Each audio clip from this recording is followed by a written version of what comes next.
बलि महाराज ने अपना सर्वस्व भगवान को अर्पित कर दिया।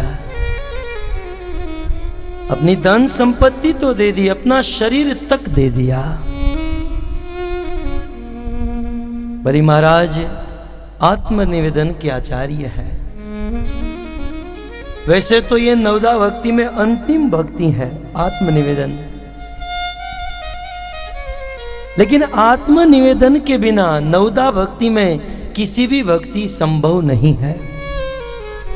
चाहे श्रवण हो, कीर्तन हो, स्मरण हो, वंदन हो, इन सब में कहीं ना कहीं किसी ना किसी हद तक आत्मनिवेदन अवश्य होना चाहिए।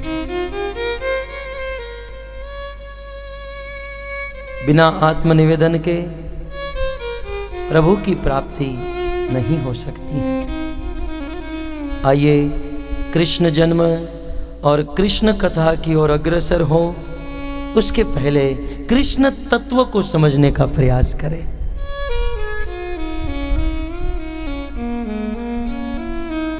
जरा श्लोक दिखाइए, सेकंड लास्ट।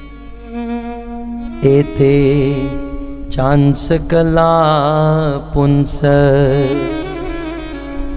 कृष्णस्तु भगवान स्वयं इंद्रियारि व्याकुलं लोकम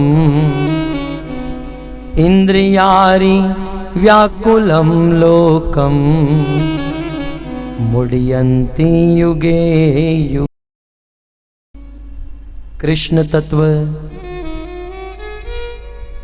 बहुत विशाल तत्व है। कृष्ण के विषय में कहते हुए महात्मा गण थक गए, परंतु कृष्ण तत्व, कृष्ण लीला का अंत नहीं कर पाए। परंतु भक्तों, जिस 24 अवतारों की श्रृंखला में हम लोग बैठे हैं, उसी श्रृंखला में सूत जी इस 28वें श्लोक में लिखते हैं कि ये आप 6 दिन से जो अवतारों की कथा सुन रहे हैं ना,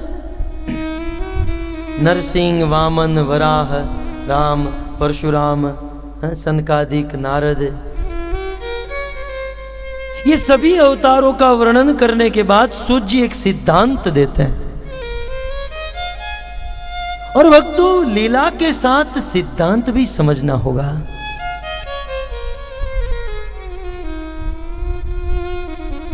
बाहर से गाड़ी कितनी भी अच्छी हो, लेकिन अंदर इंजन ही ना हो तो वो गाड़ी चल नहीं सकती। लीला को कितनी ही अच्छी तरीके से प्रस्तुत किया जाए या सुना जाए, लेकिन उस लीला के पीछे का सिद्धांत यदि हम न समझे तो परिवर्तन नहीं होगा। ये मोबाइल, ये लैपटॉप देखने में कितने अच्छे हैं, कैसे कैसे सॉफ्टवेयर आजकल बन रहे हैं। वो बाहर से दिखने में अच्छे, लेकिन पीछे से वो सॉफ्टवेयर काम कर रही है। वो सॉफ्टवेयर सिद्धांत के समान है। हमारी भक्ति, हमारी साधना सिद्धांत से होनी चाहिए। श्रद्धा और भाव बहुत अच्छी चीज है, परंतु कभी कभी सिद्धांत पता नहीं होने के कारण, उस सिद्धांत के ज्ञान के अभाव में हमारी श्रद्धा और हमारे भाव को कुछ लोग किसी गलत जगह पर लेकर चले जाते हैं। गलत वस्तु पर हमारे भाव और श्रद्धा को मोड़ देते हैं। सिद्धांत को समझे। सिद्धांत क्या है? कृष्ण जन्म होगा, लेकिन हम सबको हमारे हृदय में कृष्ण का जन्म कराना है। कृष्ण जन्म माने कृष्ण को समझना है। कौन नहीं जानता 5000 वर्ष पहले कंस के कारागार में प्रकट हुए, लेकिन उसके पीछे का रहस्य क्या है? आज भागवत का अंतिम दिन, और पता नहीं आज के बाद मिले या न मिले। इस कथा को पूर्ण आगे की बातों को अच्छे से समझने के लिए इस श्लोक को, इस सिद्धांत को समझना बहुत जरूरी है। एते, प्रथम अक्षर है एते। एते माने आगे 27 श्लोक में भगवान के सभी अवतारों का वर्णन किया गया। और एते माने ये जितने भी अवतार मैंने गिनाए, सूत जी कहते हैं एते माने नरसिंह, वामन, वराह, राम, ये सारे अवतार, ये सारे अवतार क्या हैं? च अंश कला पुंस। एते आगे बताए हुए ये सारे अवतार अंश है या कला है? किसके? कृष्णस्तु भगवान स्वयं। मैंने भागवत का श्लोक आपके सामने रखा है। हम और आप पोथी यात्रा के दिन भागवत को मस्तक पर लेकर बहुत नाचते हैं। नाचने का अर्थ क्या है? ये भागवत का हमने वर्णन किया है। ये भागवत हम मस्तिष्क के माध्यम से जीवन में उतारेंगे, ये एक प्रतिज्ञा है। तो जब भागवत का ये श्लोक, ये एक श्लोक समझ में आ गया, समझो पूरा भागवत समझ में आ गया। और संस्कृत श्लोक, भारतवर्ष में जन्म हुआ, समझना मुश्किल भी नहीं है। एते च अंश कला पुंस। परम पुरुष के ये जितने भी अवतार हैं उनके अंश हैं और कला है। लेकिन कृष्ण कौन है? कृष्णस्तु भगवान स्वयं। परंतु कृष्ण जो है वो स्वयं भगवान है। अब ऐसा मत समझिए हम कृष्ण के भगत हैं इसलिए बोल रहे हैं, हम भागवत बोल रहे हैं इसलिए इस सिद्धांत को प्रस्तुत कर रहे हैं। एकदम सत्य आपके सामने है भक्तों। और भागवत में इसी एक जगह पर नहीं, सभी अध्यायों में, सभी स्कंद में, और केवल भागवत में ही नहीं, विष्णु पुराण, पद्म पुराण, स्कंद, गरुड़, ये सब पुराणों में कहा गया कि अन्य जितने भी हैं ये सब कृष्ण के अवतार हैं। लेकिन कृष्ण कौन है? स्वयं भगवान। श्लोक में लिखा है कृष्णस्तु। अभी देखिए संस्कृत यदि आप जानते हैं तो तू शब्द जो है वाक्य को दृढ़ करने के लिए, तू की जरूरत नहीं है। कृष्णस भगवान स्वयं, ये चल जाए, ये संस्कृत पूर्ण है।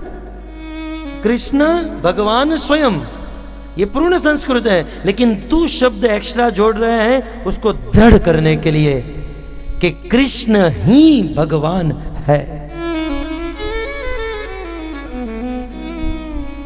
कृष्ण ही भगवान है। तो ये नरसिंह, वामन, वराह कौन? तो एते च अंश कला पुंस। तो ये सब कृष्ण के अवतार हैं, कृष्ण के अंश है। बहुत सुंदर भक्तों, ये सिद्धांत यहां पर है। कृष्ण सर्व अवतारी, सर्वोपरि है। कई बार हम लोग कृष्ण को भी अवतारों के साथ गिन लेते हैं। हमेशा लगता है कि कृष्ण अवतार है। कृष्ण अवतार नहीं, कृष्ण अवतारी है। सभी अवतारों के स्रोत है कृष्ण। तो कृष्ण जो है सभी अवतारों के स्रोत है। और साथ ही साथ इस श्लोक में उपलक्षण से बताया गया कि जितने भी देवी देवता है ये सभी देवी देवताओं के स्रोत भगवान कृष्ण है। साथ ही साथ जितने भी पितृगण हैं ये सभी पितृगणों के स्रोत कृष्ण है। और अंत में यह भी हम समझ लें कि यहां पर जितने मनुष्य हैं, जितने भी जीव जंतु हैं, ये सब के स्रोत एकमात्र कृष्ण है। इसका अर्थ है इस संसार में सबके स्रोत, सर्व, ब्रह्मा जी ने कहा सर्व कारण कारणम, सबके एकमात्र कारण कृष्ण। भगवत गीता में कहा ममे वांशे जीवलोके जीवभूत सनातन मनोष्ठानि इंद्रियाणि प्रकृतिम स्थानि कर्षति। हे अर्जुन मम एव अंशः। इस संसार में जितने भी जीव मेरे ही अंश, इन सभी प्रमाणों के द्वारा प्रमाणित होता है कृष्ण सर्व अवतारी सर्वोपरि स्वयं भगवान है। यहां पर श्लोक में लिखा है। यदि भागवत समझना चाहते हैं तो, और भागवत सुनकर भी यदि समझना नहीं चाहते हैं तब तो हम जिसको मानते हैं उनको मानते रहिए, लेकिन आज भावुकता की दृष्टि से नहीं, सिद्धांत और ज्ञान की दृष्टि से यदि वास्तव में भागवत को और भगवत तत्व को समझना चाहते हैं तो आप समझ सकते हैं। कृष्णस्तु भगवान स्वयं। कुरुक्षेत्र की भूमि में महाभारत के युद्ध में जब पांडवगण पितामह भीष्म के पास गए, पितामह भीष्म ने कहा बेटा युधिष्ठिर, कृष्ण जो कहते ना वही करो। युधिष्ठिर महाराज ने कहा कृष्ण कहते वो क्यों करूं? उम्र में कृष्ण मुझसे छोटा है, मैं क्यों कृष्ण की बात मानूं? लाखों लोगों के बीच में पितामह भीष्म ने कहा कि कृष्ण की बात इसलिए मानो क्योंकि कृष्ण शरशैया पर सोए हुए पितामह भीष्म ने कृष्ण की ओर हाथ दिखाकर कहा, ये सुदर्शनधारी पीतांबरधारी श्याम सुंदर ये कृष्ण कौन है जानते हो? यश वे भगवान साक्षात। गंगापुत्र भीष्म ने ऐलान किया कि तुम ये जानना चाहते हो कृष्ण कौन है? यश वही भगवान साक्षात। यही बात वहां पर कही गई कि ये साक्षात भगवान है। आद्यो नारायण पुमान, यही आदि है, यही नारायण है, यही परम पुरुष है।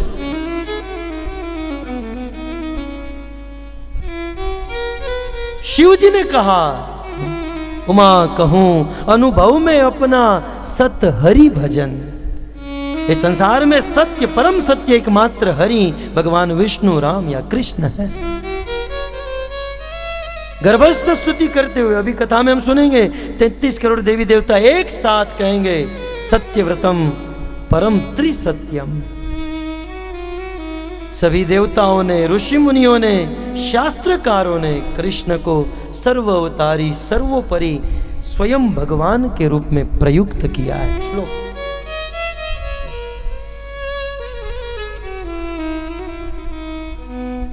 कृष्णस्तु भगवान स्वयं। ये हुआ सिद्धांत भक्तों, और ये सिद्धांत अनेकों इतिहास और कथाओं के द्वारा प्रस्तुत होता है। मैं आपको एक अब इतिहास सुनाने जाऊं तो 7 नहीं 7 साल चले जाए। आपने महाभारत भागवत की एक कथा सुनी होगी। दुर्योधन ने दुर्वासा ऋषि को पांडवों के पास भेजा, आप 10,000 शिष्यों को लेकर जाओ और उनके घर पर भोजन करो। उस समय पांडवगण वनवास में थे। दुर्वासा ऋषि 10,000 शिष्यों को साथ में लेकर गए। युधिष्ठिर महाराज को कहा भूख लगी है, 10,000 थाली तैयार करो, भोजन करेंगे। निमंत्रण स्वीकार किया। दुर्वासा ऋषि मुनि आदि सब स्नान करने गए अपने शिष्यों को लेकर। युधिष्ठिर महाराज घर पर जाकर द्रौपदी को कहे द्रौपदी 10,000 प्लेट तैयार करो, दुर्वासा जी शिष्यों को लेकर आ रहे हैं। द्रौपदी ने कहा अक्षय पात्र तो मैंने धोकर रख दिया, भोजन नहीं बन सकता। सारे पांडव चिंतित हो गए, दुर्वासा जी आते होंगे, भोजन नहीं बनाएंगे, श्राप दे देंगे। क्या करें? कृष्ण को याद किया। कृष्ण प्रकट हुए। क्या हुआ बहना? बोले दुर्वासा ऋषि को 10,000 शिष्यों के साथ भोजन करने के लिए निमंत्रित किया, लेकिन हमारे पास भोजन नहीं है। कृष्ण ने कहा अक्षय पात्र लाओ। बोले वो तो हमने धोकर रख दिया है। बोले लाओ तो सही। अक्षय पात्र लाया गया। पूरी दुनिया जानती है कि एक चावल का दाना उस अक्षय पात्र में था। कृष्ण ने उसे ग्रहण किया, कृष्ण का पेट भरा। उसी समय चराचर जगत में जितने भी जीव थे सबका पेट भर गया। कृष्ण को डकार आई, संसार में सभी जीव को डकार आई। इसका अर्थ यही हुआ ना कि कृष्ण को भोजन करा दिया तो संसार के सभी जीव, मनुष्य, पितृ, गंधर्व, किन्नर, चारण, विद्याधर, यक्ष और सभी अवतारों का पेट भर जाए। कृष्ण को भोजन कराया तो सबका पेट भर गया। ठीक उसी प्रकार कृष्ण की भक्ति करने से संसार में सभी व्यक्ति की भक्ति हो जाती है, चाहे मनुष्य हो, पितृ हो, गंधर्व हो, किन्नर हो, देवता हो या चाहे अन्य अवतार भी क्यों ना हो। कुछ लोग कहते हैं हम परशुराम जी की सेवा करेंगे, चलेगा? चलेगा, लेकिन कृष्ण की करोगे तो आप 2400 अवतारों की सेवा हो जाएगी, क्योंकि सारे अवतार उन्हीं में समाये हुए हैं। भागवत में कहा गया कि यथा तरो मूल निषेचनेन तृप्यन्ति तस्कंद भुजोपशाखा प्राणोपहाराश्च यथे इंद्रियाणाम तथैव सर्वा अर्हणम अच्युतेज्या। जैसे किसी वृक्ष को जल देने के लिए वृक्ष की डाली में, पत्ते में, फल फूल में जल पहुंचाना चाहते हैं तो बुद्धिमान व्यक्ति उस वृक्ष के जड़ में पानी डालता है। जड़ में पानी डालने से डाली, पत्ते, फल फूल सब जगह पहुंच जाता है। ठीक उसी प्रकार यदि हम हमारे पितरों को, मनुष्य को, देवताओं को, सारे अवतारों को संतुष्ट करना चाहते हैं, भगवान कृष्ण की भक्ति करें, ये सब लोग संतुष्ट हो जाएंगे, इसमें कोई संशय नहीं। Because Krishna is root of everything. भगवान कृष्ण सबके मूल है और इस मूल की भक्ति करने से सभी शाखाओं की भक्ति है, सभी अवतार, देवी देवता, पितृ सबकी भक्ति हो जाएगी।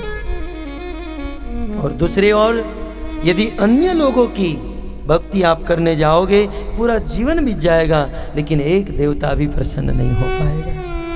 दूसरी ओर कृष्ण की भक्ति करे, थोड़ी सी भक्ति करे, सभी देवी देवता प्रसन्न। इसलिए आज जब हम कृष्ण जन्म की ओर जा रहे हैं, कृष्ण तत्व को समझना अत्यंत आवश्यक है। कृष्ण सबके मूल है भक्तों, और ये हमारा मानना नहीं है भक्तों, ये भागवत का मानना है, वेदव्यास जी का मानना है, सुखदेव जी, सूत जी, देवी देवताओं का, ब्रह्मा जी का, शिव जी का, ये सब का मत है। और बुद्धिमानी यही है कि ऐसे महाजनों के पद चिन्हों पर चले, क्योंकि तर्को प्रतिष्ठ स्मृतिम विभिन्ना नशो मुनि यस्य मत न भिन्नम धर्मस्य तत्वम निहितम गुहायाम महाजनो येन गतहस पंथा। तर्क करने जाओगे तो कोई अंत नहीं आएगा, और लोगों को पूछने चलोगे तो मुंडे मुंडे मति भिन्ना, सबके मत अलग अलग। बुद्धिमानी यही है, महान महान लोगों ने जो कार्य किया है उसके पद चिन्हों पर चले। महान कौन? सुखदेव गोस्वामी महान, वेदव्यास जी महान, सूत जी महान, पितामह भीष्म, शिव जी, गणेश जी, ये देवी देवता, ये सब महान, इन सब के पद चिन्हों पर चले। कल का इतिहास भक्तों, नरसिंह मेहता केदार राग जब छेड़ते थे, शिव जी उनके सामने प्रकट हो जाते थे। हमारे जूनागढ़ के नरसिंह मेहता एक दिन शिवलिंग को आलिंगन करके भजन गा रहे थे, शिव जी उनके सामने प्रकट। भोलेनाथ सामने खड़े, नरसिंह क्या चाहिए? नरसिंह मेहता ने कहा मैंने आपको कहां बुलाया, मुझे कुछ नहीं चाहिए। अरे तुम इतना सुंदर भजन गाते हो, मुझे पुकारते हो, तो मैं आपके सामने आया। नरसिंह मेहता ने कहा मैं तो मेरे आनंद के लिए गाता हूं। शिव जी ने कहा कुछ तो मांग लो। नरसिंह मेहता ने कहा मुझे कुछ नहीं चाहिए। હવે એક તો આ નરસિંહ મહેતા ને એમાંય ગુજરાતી, અને ગુજરાતી તમે જાણો છો ને, ઘણી વાર લોકો મને પૂછે કે તમે ઓસ્ટ્રેલિયા જાઓ, કેનેડા જાઓ, દુબઈ, અહીંયા ત્યાં કથા કરવા જાઓ, ઇંગ્લિશમાં કથા કરો? મેં કીધું મને ઇંગ્લિશ નથી આવડતું, હું ગુજરાતીમાં કરું કે પછી હિન્દીમાં કરું। આખી દુનિયામાં ગુજરાતી બધી જગ્યાએ। આપણે વ્યાપારમાં સિંધી ભાઈઓ બહુ વખણાય, સિંધી ક્યારેય લોસ ન કરે, અને મારવાડી ભાઈઓ, સિંધી ભાઈઓ અને મારવાડી ભાઈઓ વ્યાપારમાં બહુ વખણાય। એનો બિઝનેસ, એનો નેટવર્ક આખી દુનિયામાં ફેલાય। પણ સિંધી પાસેથી માલ લે અને મારવાડીને વેચે અને છતાંય નફો કરે, એ ગુજરાતી.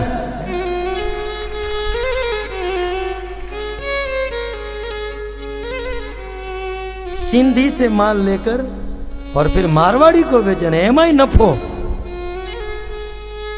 ई गुजराती. गुजराती तो बुद्धिमान, काई भण्या अंगूठा छाप होय पण मोटा मोटा भणेश्रीओने नौकरी राखता होय. बुद्धिमान नरसिंह मेहता. हवे शिवजीए नरसिंह मेहता ने कीधुं जो जे जोईए मांगी लो. नरसिंह मेहता शू मांगे? આપણે કોઈ ઓફિસમાં કામ કરતા હોય, કારીગર હોય, અને આપણા ઓફિસના માલિક એની સાથે આપણને હોટલમાં લઈ જાય.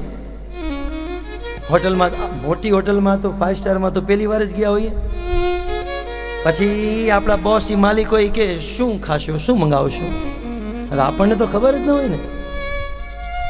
તો પછી બુદ્ધિમાન હોય ને, बुद्धिमान हो एम के सेठ एक काम करो, तमे जे मंगावो छो ने मारी माटे मंगावी लो, कारण के तो मोड़ू कई मंगाववानुं न होय.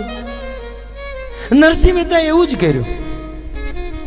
भोलेनाथ, मुझे कुछ नहीं चाहिए और आप देना चाहते हो तो आपको जो प्रिय वस्तु है वो मुझे दे दो. आप जिसे चाहते हो वो मुझे दे दो. शिव जी को तो सबसे अधिक, सबसे श्रेष्ठ भगवान कृष्ण की रास लीला पसंद है. और रास लीला में प्रवेश होने के लिए गोपियों ने कहा गोपी बनना पड़ेगा, गोपी बनना पड़ेगा, क्योंकि रास लीला में तो मात्र राधा का ही अधिकार है और राधा की अंशभूता शक्ति गोपियों का अधिकार है. भगवान कृष्ण ने बहुत सुंदर सौभाग्य दिया है, अपनी प्राण प्रिय श्रीमती राधा रानी. हमारे भारत में कहावत कही गई, राधा के बिना श्याम आधा. राधा, ये पूरी दुनिया राधा के पीछे, लेकिन पूरी दुनिया कृष्ण के पीछे, कृष्ण राधा के पीछे. क्यों? क्योंकि राधा रानी कृष्ण की भक्ता है. और इसीलिए तो, और भक्तों, कृष्ण को यदि प्रसन्न करना है, आप सीधे कृष्ण के पास जाओगे, कृष्ण कभी नहीं मिलेंगे. शिव जी को जाना हुआ तो राधा के पास गए, गोपियों के पास गए.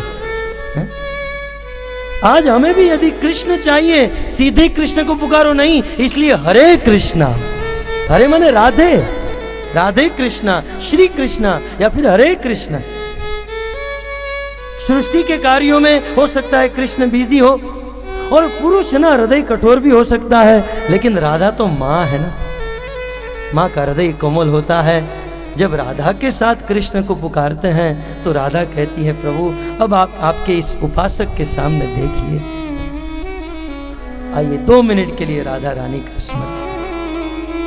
सारी दुनिया है दीवानी, राधा रानी आपकी. सारी दुनिया है दीवानी, राधा रानी आपकी. सारी दुनिया है दीवानी, सारी दुनिया है दीवानी, राधा रानी आपकी. कौन है जिस पर नहीं है मेहरबानी आपकी. कौन है जिस पर नहीं है मेहरबानी आपकी. कौन है जिस पर नहीं है मेहरबानी आपकी. है जिस पर नहीं मेहरबानी आपकी. सारा जहां है एक चमन और इस चमन के फूल हम. सारा जहां है एक समन और इस चमन के फूल हैं। सारा जहां है एक चमन और इस चमन के फूल हम। सारा जहां है एक चमन और इस चमन के फूल हैं। इन सभी फूलों में श्यामा हम निशानी आपकी। दुनिया है दीवानी राधा रानी आपकी। जैसे गंगा और जमुना की धारा बहती भूमि पर। जैसे गंगा और यमुना की धारा बहती भूमि पर। जैसे गंगा और जमुना की धारा बहती भूमि पर। जैसे गंगा और यमुना की धारा बहती भूमि पर। वैसे ही बहती है ममता, वैसे ही बहती है ममता राधा रानी आपकी। सारी दुनिया है दीवानी राधा रानी आपकी।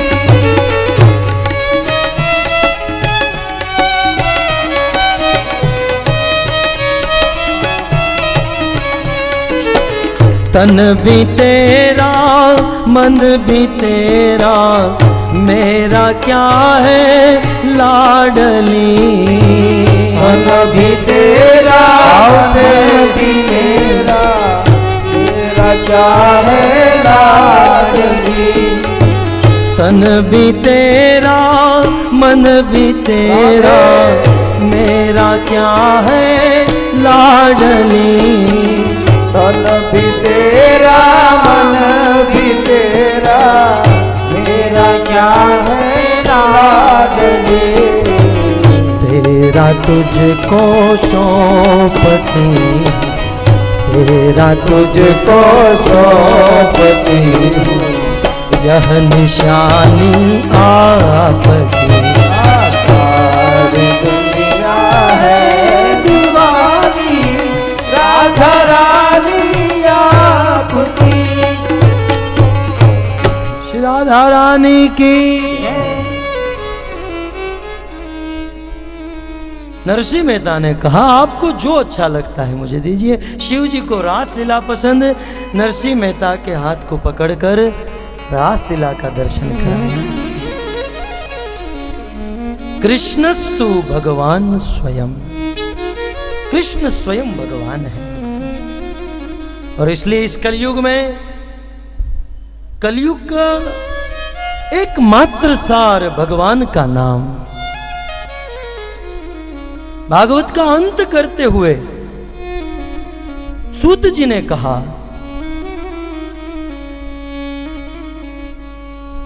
नाम संकीर्तनम यस्य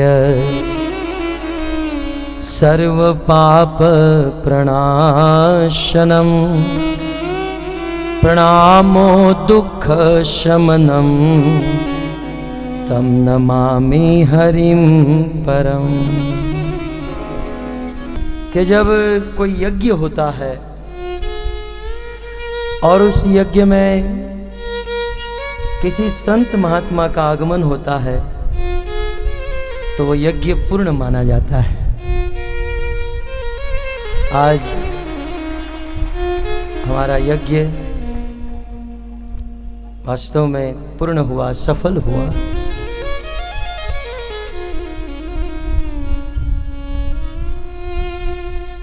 श्री सुखदेव गोस्वामी सोमवंश और सूर्यवंश के अनेकों राजा महाराजाओं की कथा सुनाते सुनाते महाराज परीक्षित के जीवन के 3 दिन 3 रात बीत गए। महाराज परीक्षित जिज्ञासा करने लगे, सुखदेव जी, कथितो वंश विस्तारो भवता सोम सूर्ययो राज्ञाम च वयवंशानाम चरितम परम अद्भुतम। आपने इन राजा महाराजाओं के अद्भुत चरित्रों की कथा सुनाई, परंतु अब हम कृष्ण कथा सुनना चाहते हैं। यदोश्य धर्मशीलस्य नितराम मुनि सत्तम तत्र अंशेन अवतीर्णस्य विष्णु वीर्याणि संशन।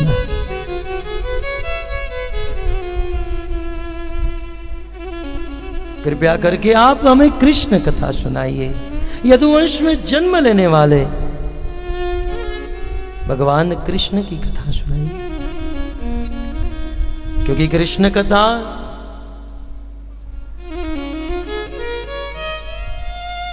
कथा सुनना सब लोग पसंद करते हैं। जो संसार की समस्त तृष्णाओं से मुक्त हो चुके हैं, ऐसे मुमुक्षु जीव निवृत्त तरशे उपगीयमानाय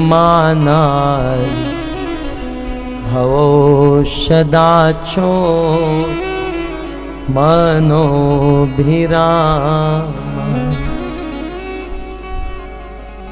निवृत्त तर्ष, समस्त तृष्णाओं से मुक्त जीव भी कृष्ण कथा सुनना चाहते हैं। मुमुक्षु जो मुक्त नहीं है परंतु मुक्त होना चाहते हैं, ऐसे मुमुक्षु भी कृष्ण कथा सुनना चाहते हैं। संसार के विषय भोगों में फंसे हुए जीव भी कृष्ण कथा सुनना चाहते हैं। कृष्ण कथा भवरोग को दूर करने के लिए औषधि के समान है। महाराज परीक्षित ने कहा, भव औषधात, भवरोग को मुक्त करने के लिए औषधि और मनोभिरामात, और मन को आनंद देने वाली। इस संसार में ऐसा कौन है जो कृष्ण कथा सुनना नहीं चाहेगा? अतः सब लोग चाहेंगे। आप कृष्ण कथा सुनाइए, उस कृष्ण की कथा सुनाइए जिस कृष्ण की कृपा से हमारे पूर्वज पांडवगण महाभारत के युद्ध में विजयी हो गए। पिता महामय समरे मरंजये देवव्रता आदि रथे स्तिमिंगले। कौरवों की सेना समुद्र के समान थी और हम पांडवों की सेना एक छोटी नदी नाले के समान थी। कौरवों की सेना के सामने हमारा क्या अस्तित्व है? कौरवों की सेना में देवताओं पर विजय प्राप्त करने वाले पितामह भीष्म, अतिरथी रति अतिरथी महारथी खड़े थे। तिमिंगल के समान पितामह भीष्म थे। गुरु द्रोणाचार्य, कर्ण एक से एक योद्धा थे। उसमें विजय होना, उस समुद्र के समान सेना को पार करना दुरत्य ही था, मुश्किल था। लेकिन भगवान कृष्ण की कृपा से हमारे पूर्वज पांडवगण उस दुरत्य सैन्य समुद्र को वैसे पार कर गए जैसे बरसात की ऋतु में गाय के खुर से बने हुए खड्डे को छोटे छोटे बच्चे पार कर जाते हैं, कृष्ण की कृपा से। सुखदेव जी, ज्यादा तो क्या कहूं, ये जो आज मैं आपके सामने बैठा हूं ना, ये मेरा शरीर भी उस कृष्ण के द्वारा दिया गया प्रसाद है। मैं भी मर चुका था। माता उत्तरा के गर्भ में द्रोणाचार्य के पुत्र अश्वत्थामा ब्रह्मास्त्र चला चुका था। उस कृष्ण की कृपा से आज मुझे जीवन दान मिला। जो कृष्ण अंतर्मुखी जीवों के लिए परम पुरुष के रूप में प्रकट होते हैं, वीर्याणि तस्या अखिल देह भाजा अंतर बहिर पुरुष काल रूपे। और बहिर्मुख बहिर्दृष्टि वालों के सामने काल के रूप में प्रकट होते हैं। एक ही भगवान दो स्वरूप में प्रकट होते हैं। भजन करने वालों के सामने परम पुरुष उनकी रक्षा करते हैं, और भजन नहीं करने वालों के सामने काल बनकर, गीता में कहा कालोस्मि लोक क्षय कृतम प्रवुत्तम। ऐसे भगवान कृष्ण की कथा सुनाइए।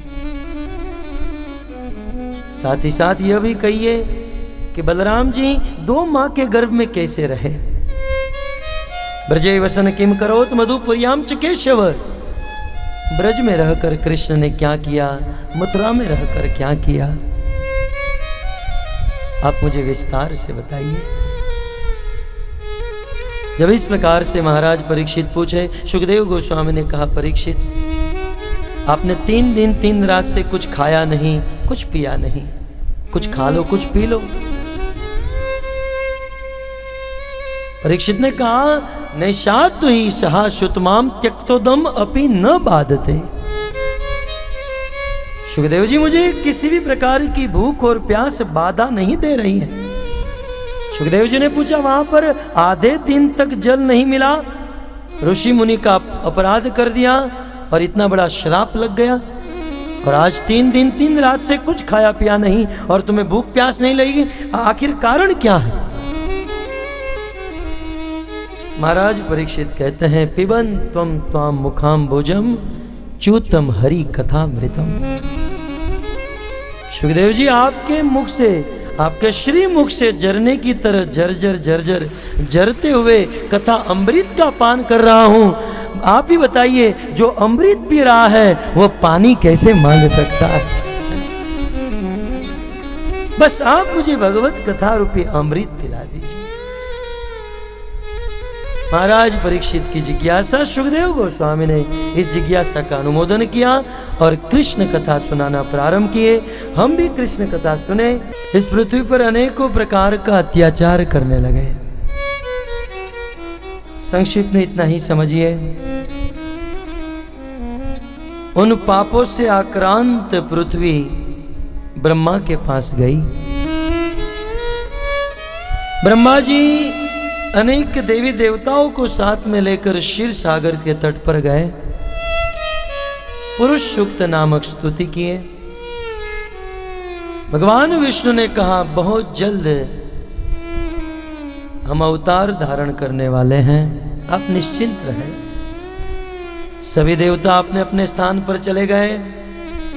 दूसरी ओर मथुरा में राजा शूरसेन के पुत्र वसुदेव और राजा देवक की कन्या देवकी का विवाह सुंदर तरीके से हो रहा था। विदाई का समय आया। वसुदेव और देवकी रथ पर सवार हुए। देवताओं के द्वारा आकाशवाणी हुई। कंस देवकी का चचेरा भाई था और उनके हृदय में देवकी के प्रति बहुत प्रेम उमड़ा। कंस रथ चलाने गया, देवता आकाशवाणी किए, तू जिसका रथ चलाने जा रहा है उसकी 8वीं संतान तेरी मृत्यु का कारण बनेगी। कंस रथ की लगाम को छोड़कर देवकी के बाल पकड़ा और म्यान से तलवार को खींचकर जैसे ही मारने गया, वसुदेव जी ने रोक लिया, सुंदर उपदेश दिया। अंत में वसुदेव जी ने वचन दिया, जितने भी संतान होंगे हम आपको प्रदान कर देंगे। कंस ने छोड़ दिया। देवकी वसुदेव घर पर चले गए। 1 वर्ष के बाद प्रथमजम कीर्तिमंतम, कीर्तिमान नाम के प्रथम पुत्र का जन्म हुआ। वसुदेव जी प्रण के अनुसार लेकर आए। आगे ऐसा वर्णन है, कंस ने देवकी वसुदेव इन सबको कारागार में बंद किया और उस प्रथम पुत्र को देवकी वसुदेव के देखते देखते शिला के साथ पटक कर मार डाला। दूसरे पुत्र का जन्म होते ही उनको भी मार डाला। ऐसे करते करते 6 पुत्रों की हत्या हुई। सप्तम वैष्णवम धामम यमंत प्रचक्षते, 7वें पुत्र के रूप में बलराम जी आए।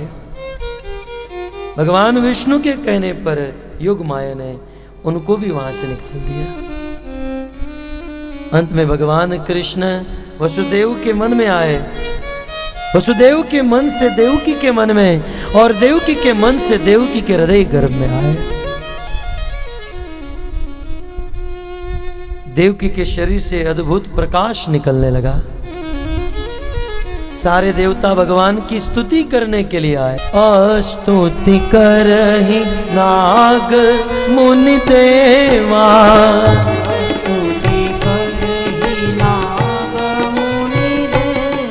जय कृष्ण अनादि अनंत विभो परमानंद रूप अनूप प्रभो, अवलोकित शोकित प्रणत जनम, दरिवेश विशेष कलेश हनम।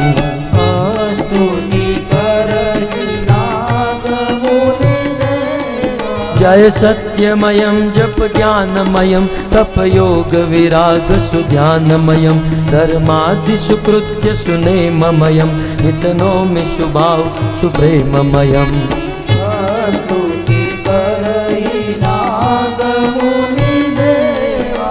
समस्त देवी देवता आकाश में आए, भगवान की दिव्य स्तुति करने लगे।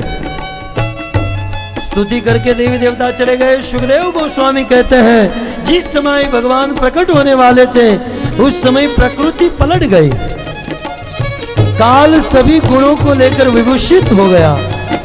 आकाश में ग्रह नक्षत्र तारे शांत हो गए, दिशाएं स्वच्छ हो गई, आकाश में तारे जगमगाने लगे। पृथ्वी के बड़े बड़े नगर गांव बस्तियां हीरो की खानों से मंगलमय हो गई। नदियों का जल निर्मल हो गया, पक्षी और भौरों का गुंजार होने लगा, शीतल मंद सुगंधित हवा बहने लगी। साधु संतों के मन में आनंद हुआ, दुष्टों के मन में क्षोभ हुआ। स्वर्ग में दुंदुभिया बजने लगी, किन्नर और गंधर्व गाने लगे, सिद्ध चारण स्तुति करने लगे, विद्याधर नाचने लगे और अप्सराएं गाने लगी। आषाढ़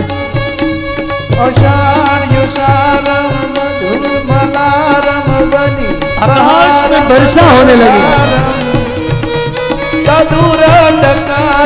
मयूर पुकारम विष्णुतारम, गलई संपारम प्यास पारम, नंद कुमारम निर्ख्याति, कह राधे प्यारी में बलिहारी, गोकुल जाओ गिरधारी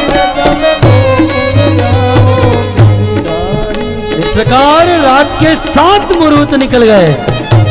8वां मुहूर्त प्रारंभ हुआ। भाद्र मास कृष्ण पक्ष अष्टमी तिथि, रोहिणी नक्षत्र, ऋषण योग, वृष लग्न, बुधवार के दिन ठीक रात को 12 बजे जैसे अंधेरी रात में पूर्ण कला से युक्त चंद्रमा प्रकट होता, जैसे सिंह के गर्भ से सिंह जन्म लेता, उसी प्रकार देवकी के हृदय गर्भ से भगवान कृष्ण प्रकट हो गए। बोलिए श्री कृष्ण चंद्र भगवान, नंद घेरा नंद भयो जय कन्हैया, नंद घेरा नंद भयो जय कन्हैया लाल। सभी लोग बैठे रहिए, 5 मिनट बैठे रहिए। वसुदेव जी आ रहे हैं। नंद घेरे आनंद भयो जय कन्हैया लाल, नंद घेरे आनंद भयो जय कन्हैया लाल, नंद घेरे आनंद भयो, नंद घेरे आनंद भयो, हाथी घोड़ हाथी दियो पालकी हाथी दियो घोड़ा दियो हाथी दियो घोड़ा दियो और दियो पालकी हाथी दियो घोड़ा दियो और दियो पालकी नंद घरे आनंद भयो जय कन्हैया लाल की नंद घरे आनंद भयो जय कन्हैया लाल की जय कन्हैया लाल की जय कन्हैया लाल की जय कन्हैया लाल की जय कन्हैया लाल की जय हो गोपाल की जय कन्हैया लाल की जय हो गोपाल की वसुदेव को लालो भयो जय कन्हैया लाल की वसुदेव को लालो भयो जय कन्हैया लाल की यशोदा को लालो भयो जय कन्हैया लाल की सब लोगों से विनंती है बैठ जाइए। भक्तों से विनंती है, माताओं से विशेष विनंती, सभी अपने स्थानों पे बैठ जाइए कृपा करके। जय हो सब लोग बैठ जाइए। जय कन्हैया लाल की जय हो गोपाल की जय कन्हैया लाल की जय हो गोपाल की जय कन्हैया लाल की जय हो गोपाल भगवान श्री कृष्ण का भगवान श्री कृष्ण का आज यहाँ दिव्य प्राकट्य हुआ है और हम सभी भी चाहते हैं कि हमारे हृदय में भी हमारे जीवन में भगवान श्री कृष्ण का प्राकट्य हो, जिससे हम जिस आनंद को ढूंढ रहे हैं वो आनंद हमें प्राप्त हो और इस दुख के चक्र से हमारी मुक्ति हो। पिछले 7 दिनों से हम सभी यहाँ पे श्रीमद् भागवत कथा के माध्यम से भगवान श्री कृष्ण के उसी दिव्य प्रेम को प्राप्त करने के लिए उत्सुकता से यहाँ बैठे हैं और श्रील प्रभुपाद जी के हृदय का एक ही स्वप्न था कि कैसे इस संसार का बद्ध जीव भगवान श्री कृष्ण के दिव्य प्रेम को प्राप्त कर सके।